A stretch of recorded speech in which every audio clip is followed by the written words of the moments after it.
Good morning, everyone. I am Ayushi Gaur from Galaxian International School, and today I will be taking your chemistry classes. And the first chapter is some basic concepts of chemistry. So the first question arises, that is, what is chemistry? So it is a branch of science that deals with the composition, structure and properties of matter.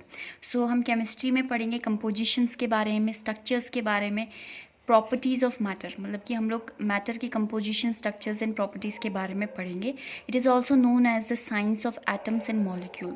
क्योंकि जो पूरी chemistry है बेटा revolve करती है आपके around atoms and molecules के, और पूरी केमिस्ट्री में आप जो मैक्सिमम थिंग्स है वो यही पढ़ेंगे एटम्स एंड मॉलिक्यूल्स के बारे में. तो इसलिए हम लोग इसको science of atoms and molecules भी बोलते हैं.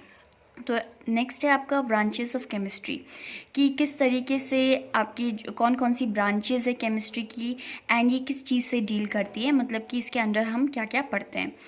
So first branch is organic chemistry, inorganic chemistry, physical chemistry, industrial chemistry, analytical chemistry, biochemistry and nuclear chemistry. So जो फर्स्ट है वो है आपकी ऑर्गेनिक केमिस्ट्री. बेटा ये डील करती है आपके कार्बन कंपाउंड्स से एंड स्पेशली हाइड्रोकार्बन्स एंड उसके डेरिवेटिव से. इनऑर्गेनिक केमिस्ट्री में आप अदर कंपाउंड्स के बारे में पढ़ेंगे ऑफ ऑल अदर एलिमेंट्स, लेकिन इसमें हम कार्बन के बारे में नहीं पढ़ेंगे. एंड ये बेसिकली जो ये डील करता है वो study of minerals found in earth crust में आपके कौन कौन से मिनरल्स होते हैं, उनकी प्रॉपर्टीज़, उस चीज़ से ये डील करती है आपकी inorganic chemistry. Then physical chemistry में आप एक्सप्लेनेशंस को पढ़ेंगे और फंडामेंटल फिजिकल प्रिंसिपल्स के, जो आपके गवर्निंग वेरियस केमिकल फिनोमिना. तो आप लोग इसमें पढ़ेंगे किस किस प्रिंसिपल पे आपके जो डिफरेंट केमिकल फिनोमिना है वो होते हैं. तो नेक्स्ट इज़ आपका इंडस्ट्रियल केमिस्ट्री. इसमें आप पढ़ेंगे इंडस्ट्रियल प्रोसेस के बारे में जिसमें केमिस्ट्री का यूज़ होता है. देन एनालिटिकल केमिस्ट्री, इसमें आप क्वांटिटेटिव एंड क्वालिटेटिव एनालिसिस करते हैं वेरियस सब्सटेंस का. बायोकेमिस्ट्री बेटा जहाँ पर भी बायो वर्ड यूज़ होता है वहाँ पर हम लिविंग बींग्स के बारे में बात करते हैं, लिविंग ऑर्गेनिजम्स के बारे में बात करते हैं.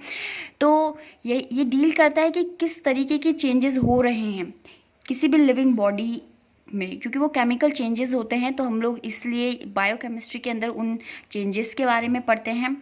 न्यूक्लियर केमिस्ट्री ये डील करती है आपके न्यूक्लियर रिएक्शंस के ऊपर, ठीक है. एंड आपको पता है आजकल न्यूक्लियर साइंस बहुत ज़्यादा एडवांस है, तो हम लोग न्यूक्लियर साइंस जो पढ़ेंगे वो यहाँ पर पढ़ेंगे न्यूक्लियर केमिस्ट्री के अंदर. तो अब आप कुछ भी चीज़ पढ़ते हैं बेटा उसकी कोई ना कोई इम्पोर्टेंस ज़रूर होती है. तो इसी तरीके से केमिस्ट्री की भी अपनी कुछ इम्पोर्टेंस है एंड कुछ स्कोप्स हैं. तो अब हम पढ़ेंगे. वैसे तो केमिस्ट्री समथिंग जो कि आप डे टू डे लाइफ में आप उसे विटनेस कर सकते हैं, आप देख सकते हैं. आप डिफरेंट प्रोसेसेस होते हैं जो आपकी डे टू डे लाइफ से रिलेट करते हैं और हम इजीली इन प्रोसेस को देख सकते हैं, ठीक है. तो ऐसा कुछ थ्योरेटिकल नहीं है, सब एक्सपेरिमेंटल बेस है. आप उसे देख सकते हैं, आपकी लाइफ से कनेक्टेड रहती है. साइंस एक ऐसी चीज़ है जो आपके डे टू डे लाइफ में होती रहती है. तो उसी तरीके से जो फर्स्ट पॉइंट है इसमें हम पढ़ेंगे इन एग्रीकल्चर एंड फूड. तो बेटा एग्रीकल्चर की जब हम बात करते हैं कि केमिस्ट्री एग्रीकल्चर में कहाँ पर यूज़ होती है, तो बेटा जितने भी केमिकल्स होते हैं, chemical fertilisers, weedicide, insecticides, fungicides. बेटा जब किसी भी वर्ड के पीछे साइड्स लग जाता है CIDES, तो बेटा उसमें पॉइजनस कैरेक्टरिस्टिक्स आ जाती है. तो वही कि ये पॉइजन्स हैं. तो ये बेटा पॉइजन किस चीज़ के लिए हैं? वीड्स के लिए. वीड क्या होते हैं बेटा? आपके अनवांटेड प्लांट होते हैं जो कि आपके मेन क्रॉप के साथ उग जाते हैं, जिसे हम खरपतवार भी बोलते हैं. एंड जो वीडीसाइड्स होते हैं बेटा वो क्या होते हैं कि आपके इन सब के मतलब कि मेन क्रॉप के साथ compete करते हैं आपके फूड के लिए एंड स्पेसिंग के लिए, और आपकी मेन क्रॉप को हार्म करते हैं. तो वीडीसाइड इसलिए हम लोग यूज़ करते हैं ताकि हम किल कर सके वीड्स को. इंसेक्टिसाइड्स बेटा जो इंसेक्ट्स लग जाते हैं, इवन एक क्रॉप्स में मोर देन 50 से भी ज़्यादा इंसेक्ट्स हो जाते हैं. फंगीसाइड, ठीक है, जो आपके फंगस रिएक्शंस हो जाती है, फंगल डिजीज़ हो जाती हैं, उससे प्रोटेक्ट करने के लिए मेन क्रॉप को, ताकि आपका प्रोडक्शन बढ़ सके।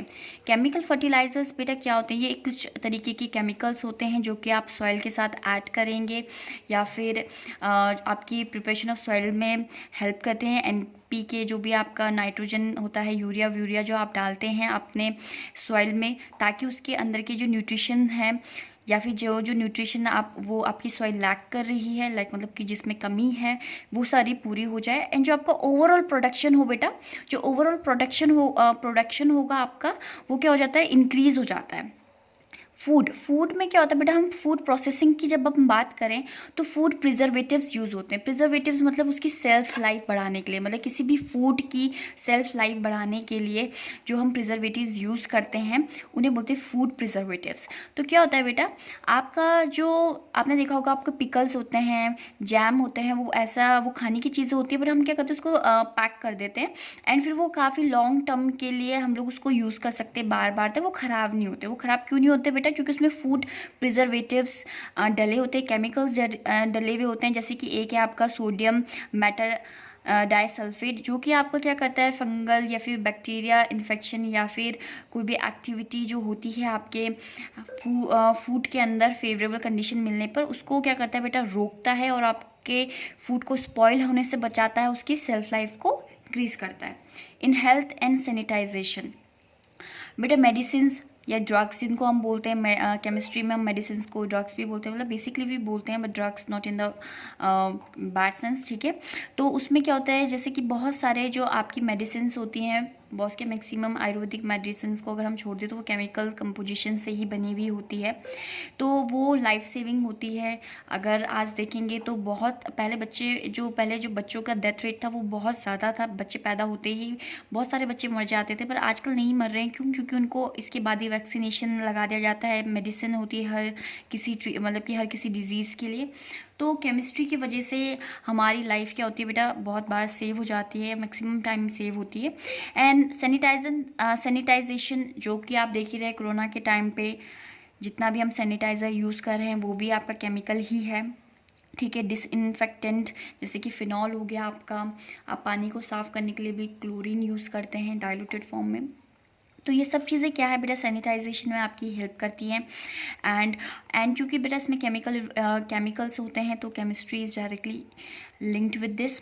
एंड सेविंग द एनवायरनमेंट, आपको पता है कि आजकल कितना ज़्यादा पॉल्यूशन हो रहा है, एंड बहुत सारे पॉल्यूशन को, मतलब कि इतना ज़्यादा पॉल्यूशन हो गया है कि आपकी अर्थ डिग्रेड होना स्टार्ट हो चुकी है, अर्थ की कंडीशन बिल्कुल भी अच्छी नहीं है, एनवायरमेंटल कंडीशंस बहुत ज़्यादा बेकार हो चुकी है ड्यू टू ह्यूमन एक्टिविटीज़ से। और चूँकि अब क्या हो गया बेटा, सबको पता चल चुका है कि अब डेंजर, मतलब कि हम लोग at the peak of the danger हैं, अब हमको ये सब चीज़ें स्टॉप करनी पड़ेंगी। तो creating substitute for low pollution, ठीक है। तो हम लोगों ने क्या किया है बेटा, सब्सिट्यूट बना दिए गए हैं। सब्सिट्यूट मतलब कि आप किसी ऐसी चीज़ जो आज आपको यूज़ करनी पड़ी है, उसके जगह आप कुछ और चीज़ यूज़ करो जिससे कि पॉल्यूशन कम हो। जैसे सीएनजी हम लोग यूज़ करते हैं, अब सीएनजी गाड़ियाँ आने लग गई हैं, एंड आपकी जो ये भी केमिकल ही है, ठीक है। तो इससे क्या होता है बेटा, आपका इन्वायरमेंट बच जाता है, सेव हो जाता है। Then application in industry, chemistry की क्या एप्लीकेशन है इंडस्ट्री में।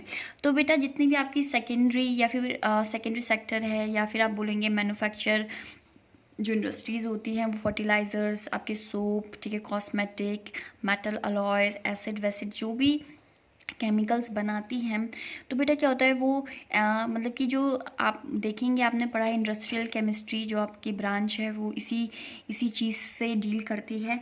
तो इंडस्ट्रीज़ के अंदर भी बहुत ज़्यादा केमिस्ट्री का यूज़ होता है मैन्युफैक्चरिंग के लिए। एंड अगर मैं बात करूं कि अदर इम्पोर्टेंस, ठीक है, इतने आपके एनसीईआरटी में हैं, बट अगर अदर इम्पोर्टेंस की बात करें तो बेटा सेकेंडरी सेक्टर जो कि आपका मैन्युफैक्चरिंग वाला सेक्टर है केमिस्ट्री में, ठीक है। तो वो क्या होता है बेटा, आपका एम्प्लॉयमेंट प्रोवाइड करता है। एम्प्लॉयमेंट मतलब रोज़गार प्रोवाइड करता है। एंड जब आपको रोज़गार मिलता है किसी भी, मतलब कि लोगों को, तो क्या होता है बेटा, कंट्री डेवलप्ड करती है, ठीक है, उसकी इकोनॉमिक ग्रोथ होती है। तो एम्प्लॉयमेंट मिलने से, चूँकि बेटा एम्प्लॉयमेंट क्यों मिल रहा है, चूँकि बेटा यहाँ पर जो आपकी इंडस्ट्रीज़ होती है उसमें ह्यूमन फोर्स की ज़रूरत होती है, मैन फोर्स की ज़रूरत होती है। एंड जिसे आप कह सकते हैं कि लेबर्स की ज़रूरत होती है, तो उससे क्या होता है आपकी इकोनॉमिक कंडीशंस इम्प्रूव हो जाती है। देन प्रॉपर्टीज़ ऑफ मैटर हमारा नेक्स्ट टॉपिक है। तो बेटा दो तरीके की प्रॉपर्टीज़ होती हैं, that is physical property and chemical property. तो फिजिकल प्रॉपर्टी क्या है बेटा कि इसमें कोई किसी भी तरीके का केमिकल चेंज इवॉल्व नहीं होता है। आप किसी भी चीज़ को अगर आप उसे देखेंगे तो आप उसकी फिजिकल प्रॉपर्टीज़ बता सकते हैं। जैसे कि अगर आप किसी सब्सटेंस को देख रहे हैं, आप उसका क्या कर सकते हैं, आप उसको देखकर उसका कलर बता सकते हैं, उसकी स्मेल, उसका मेल्टिंग पॉइंट, उसका बॉइलिंग पॉइंट टच करके फील करके बता सकते हैं। तो इसमें कोई केमिकल प्रोसेस इवॉल्व नहीं हुआ है। एंड जो केमिकल प्रॉपर्टीज़ होती है बेटा उसमें केमिकल चेंजेस की ज़रूरत पड़ती है ऑब्जर्वेशन के लिए। जैसे कि आपका बर्निंग हो गया, बर्निंग ऑफ मैग्नीशियम रिबन जब हम एयर में बर्न करते हैं, तो ये इसका एग्जाम्पल है। क्योंकि इसमें केमिकल चेंजेस आ रहे हैं इसलिए केमिकल प्रॉपर्टीज़ होती हैं आपकी। एंड ये जो होता है केमिकल चेंजेस बेटा वो इरिवर्सिबल होता है, क्योंकि एक बार आपका कोई चीज़ जल गया आप दोबारा से उसे उसी तरीके से नहीं बना सकते, उसके ओरिजिनल फॉर्म में नहीं लेके आ सकते। एंड दूसरा इसमें एक न्यू सब्सटेंस या आप ये बोल सकते हैं कि न्यू कंपोजिशन हो जाती है। जैसे कि अगर मैं लकड़ी को जलाऊं तो उसमें आश, ठीक है, राख या फिर कोल बनेगा लास्ट में, तो आप उसको दोबारा से रिवर्सिबल नहीं कर सकते। ठीक है, तो आज के लिए यही था आपका। ठीक है, यही इतने सारे हमने टॉपिक आज के लेक्चर में कवर करे हैं। एंड जो फर्दर टॉपिक है वो हम नेक्स्ट लेक्चर में कवर करेंगे। So till then thanks. And इनके नोट्स आप बना लीजिएगा। एंड ये डायरेक्ट क्वेश्चंस जो होंगे वो आपको इस तरीके से भी पॉइंट वाइज भी लिख सकते हैं। So thank you.